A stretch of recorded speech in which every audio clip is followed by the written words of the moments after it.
일반 사람들은 치매를 하나의 질환으로 의미한다고 생각하지만 치매는 하나의 질환이 아닌 여러 가지 원인으로 인한 뇌 손상으로 인해 기억력과 인지기능에 장애가 생긴 것을 이야기합니다.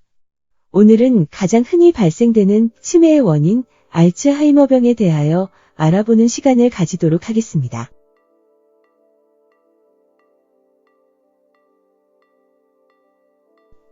알로이스 알츠하이머. 그는 독일의 정신과 의사이며 신경병리학자입니다. 그는 1906년 51세의 아우구스테 D라는 여성 환자에게서 진행성 인지기능장애, 환각망상 등의 증상을 확인하였습니다.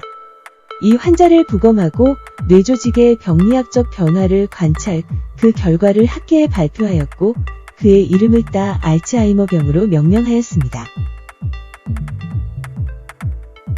알츠하이머는 전체 치매 원인의 50%를 차지할 정도로 많은 비중을 차지하고 있습니다. 정확한 발병 기전과 원인에 대해서는 아직 정확히 알려져 있지 않습니다. 직계가족 중 이 병을 앓은 사람이 있는 경우 그렇지 않은 사람보다 발병 위험이 약 40에서 50% 정도 더 높다고 보고되고 있어 유전적 요인 또한 중요한 것을 알 수 있습니다. 또한 가족력 이외의 65세 이후 매 5세 증가 시마다 알츠하이머의 유병률이 약 2배씩 증가하는 추세를 보입니다. 그 외 여성, 낮은 학력, 우울증 병력이나 두부 손상의 과거력 등이 병의 위험도를 높이는 요인으로 알려져 있으나 논란이 많습니다. 가장 흔히 일어나는 알츠하이머의 증상입니다. 약속과 방금한 말을 잊거나 식사를 했는데도 얼마 지나지 않아 밥을 찾기도 합니다. 병의 초기에는 가족들이나 오래된 기억력은 잘 유지되는데 병이 심화됨에 따라 이마저도 점차 잊게 됩니다.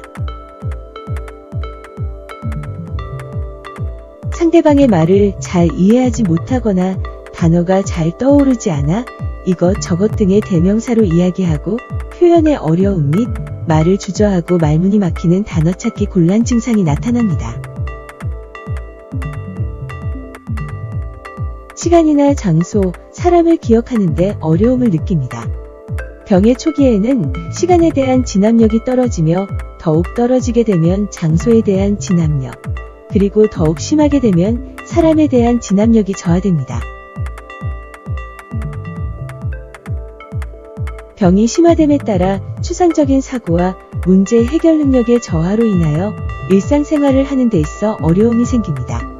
초기에는 수단적 일상생활 활동, 돈 관리하기, 사교 모임, 직업 활동을 하는 데에 어려움이 생기지만 심화되면 자신의 몸을 돌보는 기본적 일상생활, 대소변 가리기, 식사하기, 위생관리 등을 수행하는 데에 어려움을 가집니다. 인지기능장애 이외에도 성격 변화, 초조행동, 우울증, 망상, 환각, 공격성 증가, 수면장애, 무감동 및 무관심 등 이른바 정신행동 증상이 흔하게 동반됩니다. 주변을 배회하거나 안절부절 못하고 초조해하며 왔다 갔다 하기도 하고 도움을 완강히 거부하고 공격적인 행동을 하기도 합니다. 그 밖에 불면과 같은 수면장애도 흔하며 저녁이 되면서 혼돈이 심해지는 일몰증후군이 나타나기도 합니다. 이전에 비해 기억력을 포함한 인지 기능의 변화가 있는지 확인하고 신체 검사와 신경학적 검사, 정신상태 검사, 일상생활 기능 수준 검사, 혈액 검사 등의 실험실 검사, 뇌 영상학 검사, 신경심리 검사 등을 통해 진단을 내리게 됩니다. 아직까지 근본적인 치료 방법은 개발되지 않았지만 증상을 완화시키고 진행을 지연시킬 수 있는 약물이 임상에서 사용되고 있습니다. 또한 일상생활활동 재활을 위하여 물리치료와 작업치료, 언어능력 유지를 위한 언어치료 등 여러 재활치료를 받으실 수 있습니다. 일주일에 3번 이상의 유산소 운동은 뇌를 자극하여 뇌의 노화를 막을 수 있습니다.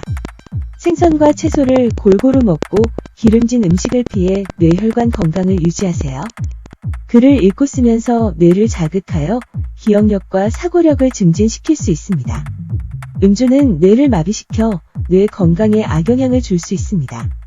흡연을 하게 되면 뇌의 노화 속도가 흡연을 하지 않는 사람보다 5배 빨라집니다. 뇌의 외상을 받지 않도록 위험한 행동을 자제합니다. 주기적인 건강검진으로 현재 건강 상태를 파악해 미리 대비를 하는 것이 중요합니다. 가족, 친구들과의 소통을 통하여 뇌 건강을 지키세요.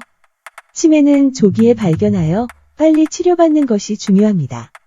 매년 치매 조기 검진을 통해 미리 대비하는 것이 중요합니다. 지금까지 치매의 원인과 치료와 예방법에 대해서 알아보는 시간을 가졌습니다. 별것 아닌 사소한 건강 수칙이지만 하나하나 실천해 나가 뇌 건강을 지켜 치매의 위험으로부터 조금씩 멀어지셨으면 좋겠습니다.